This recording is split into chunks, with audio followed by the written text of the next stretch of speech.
রোজকার রান্নার থেকে আজকের রেসিপি মুগ ডালের হালুয়া।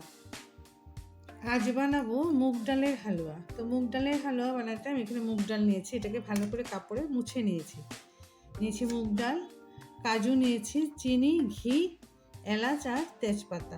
এই দিয়েই আমি আজ বানাবো মুগ ডালের হালুয়া। হয়ে গেছে, এখন আমি এই যে মুগ ডালটা ভালো করে কাপড় দিয়ে মুছে, ধুলাম না, ধুলে অতটা ভালো হয় না, তাই মুছে নিয়েছি। তো মুগ ডালটা আমি একটু ভাজবো, হালকা, বেশি না, একদম কড়া ভাজা না, একটু ভাজা গন্ধ হলে আমি অফ করে দিব। মুগ ডালটা ভেজে আমি ব্লেন্ডারে একটু গুঁড়া করে নেবো, বা কেউ পাটাতেও গুঁড়া করতে পারে।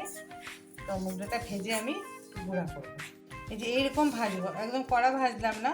ধরো গরম কড়াইতে আমি গ্যাসটা অফ করে দিই, তো গরম কড়াইতে 1-2 মিনিট ভাজলেই ভাজা হয়ে যাবে, মানে কাঁচা গন্ধটা চলে গেলেই হলো। তখন আমি গ্যাসটা অফ করে দিয়ে মুগ ডালটা একটু গুঁড়া করে নিই। এই যে আমি এইভাবে মুগ ডালটাকে এরকম একদম প্লেন করে গ্রাইন্ড করে নিয়েছি, একদম মিহি করে, যেন ধরো একদম পাউডার টাইপ। তো এখন আমি তাতে দিয়ে দিব ধরো 2-3 চামচ সাদা তেল, কারণ ডাইরেক্ট ঘিটা দিলে পুড়ে যায় না অনেক সময়, তার জন্য। আর তাতে দিয়ে দিব ঘি, ঘিটা একটু বেশি লাগবে, 2 চামচ দিলাম, আর 1 চামচ দিয়ে দিই। ঘির গন্ধটা যত বেশি হবে তত ভালো লাগবে। তো এখন আমি তাতে দিয়ে দিব তেজপাতা, 2টা তেজপাতা ফোড়নে দিয়ে দিলাম। ঘিটাও গলে গেল, তেজপাতাটাও ফোড়নে গেল। এখন আমি তাতে দিয়ে দিব এই যে গুঁড়ো করা মুগ ডালটা। এখন ঘিটা একটু বেশি লাগে, এটা চারিদিক দিয়ে ঘিটা বেশি আসলো। এখন আমি এটাকে একটু হালকা একটু ভাজা ভাজার মতন করব, যাতে সবটা ঘি আর তোমার মুগ ডালটা একটু হালকা ভাজা, একবার তো আমরা ভেজেছি, আর একটু হালকা ভাজবো। এই যে একটু ধরো আর 1-2 মিনিট একটু হালকা ভাজলাম। আমাদের মুগ ডাল ভাজাই ছিল, বেশি ভাজার দরকার নাই। দেখো একদম সুজির মতন হয়ে গেছে, এরকম করে গুঁড়া করতে লাগবে।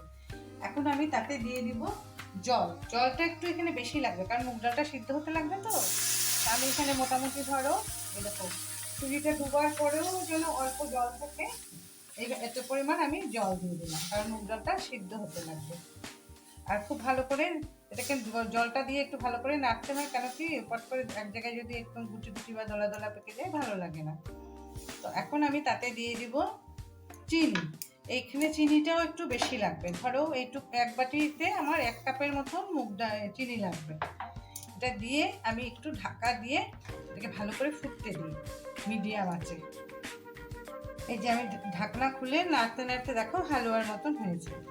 এখন আমি এটাতে দিয়ে দিব কাজু, যে ভাজা কাজু, যে এটাকে ক্রাশ করে নিয়েছি একটু আধা ভাঙা করে, এটা দিয়ে দিলাম।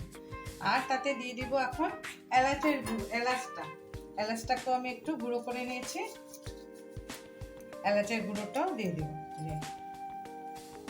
দিয়ে এটাকে আমি গ্যাসটা অফ করে দিব, গ্যাসটা অফ করে দিয়ে একটু ঢাকা দিয়ে তারপরে নামিয়ে নেব। এই আমাদের হয়ে গেল মুগ ডালের হালুয়া। খেতে কিন্তু খুব ভালো লাগে।